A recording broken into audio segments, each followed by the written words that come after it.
Of all the cosmic heroes roaming around the spaceways of the Marvel Universe, none have ever been as prominent as the Silver Surfer.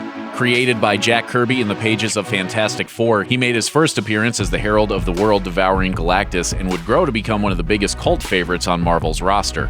From his unlikely origins to his surprising prominence in cartoons and even video games, here's the real truth behind Norrin Radd, the Silver Surfer. The Coming of Galactus. In 1966, Stan Lee and Jack Kirby plotted a story for Fantastic Four in which an unstoppable cosmic threat showed up to devour the world. When Kirby turned in the pages for Fantastic Four number 48, though, Stan was surprised to find that they featured a chrome-plated spaceman flying around on a surfboard.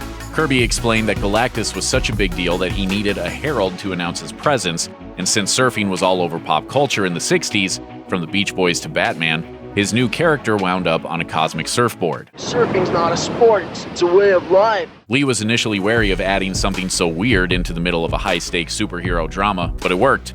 In a time when most of Marvel's competitors were still filling every issue with 2 or 3 stories, The Coming of Galactus kicked off a modern multi-part epic, with its title villain only showing up on the last page. The rest of the issue was devoted to the Watcher and the Silver Surfer, assuring readers that if characters this powerful were the opening act, Galactus must be a truly big deal. The Silver Symbolism. The initial fan reaction to the Surfer was more than a little divisive. As the letters rolled into the Marvel offices in 1966, some readers commented that Silver Surfer is a corny name, while one wrote in with an angry screed saying, "Why? Why don't you give the Fantastic Four a person, a single person, to fight and not a bunch of space bums running around cluttering up the yarn and making the pages look utterly disgraceful? Ouch." Others were a little more kind, but the strangest commentary came from a Houston, Texas reader named Greg Jones. Galactus represents the Viet Cong, the powerful aggressor, but not realizing fully his error, the Silver Surfer, as America, helped the lesser people in their time of need, even though he himself was not involved. And Alicia characterized Stan, Marvel, the President, and all other loyal, patriotic Americans. Needless to say, that's a pretty wild interpretation of a story about a space giant with a big hat trying to eat the planet. Even Stan Lee seemed surprised by this one, writing, "We can't dot an I without someone reading some deep subliminal message into it." The Surfer goes solo. Despite his initial concerns, Lee clearly took a liking to the Surfer by the end of that first story, likely because he allowed Stan to explore the kind of sci-fi storytelling that he'd pursued before getting into comics. Joined by artist John Buscema, Lee launched a series that would detail the Surfer's exile on Earth. They revealed that he was Norrin Radd, a would-be victim of Galactus' hunger who gave up his humanity to become a herald for the Devourer of Worlds. It represents some of Stan's best work of the era, with more philosophical stories than the other action-packed tales he was scripting at the time. I made him a philosophical observer of the world and the universe. There were, however, a few problems. For one thing, the book just didn't sell. Despite Stan's personal investment in the series and the Surfer's status as a cult favorite, the original series ended after only 18 issues. Even worse, it deepened the rift between Lee and the Surfer's creator, Jack Kirby, who had a completely different idea for what kind of stories to tell. Lee attempted to make amends by bringing Kirby in to tell the story of a more savage surfer who would act as cosmic power personified, but that story never happened. It was announced to come next month in that final issue of the series. Later that year, Kirby would leave Marvel for DC in the promise of more creative control, summing up his reasons with the simple statement, "I'm not going to give them another Silver Surfer." Now you're playing with the power cosmic. Given Stan Lee's affection for the Surfer, it's no surprise that Marvel would get behind more than a few attempts to bring him to mass media.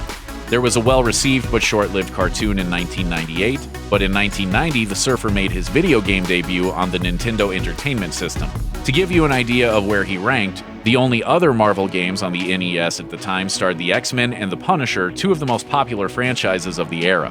He even managed to beat Spider-Man to his NES debut by 2 full years. Attention to the evil magic warriors, Mephisto, Emperor Reptile, and the rest. Your assignment is find Silver Surfer and spot at these stores.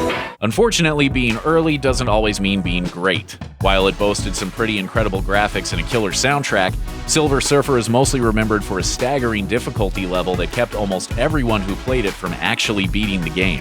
If they had, though, they would have been treated to a pretty bizarre plot.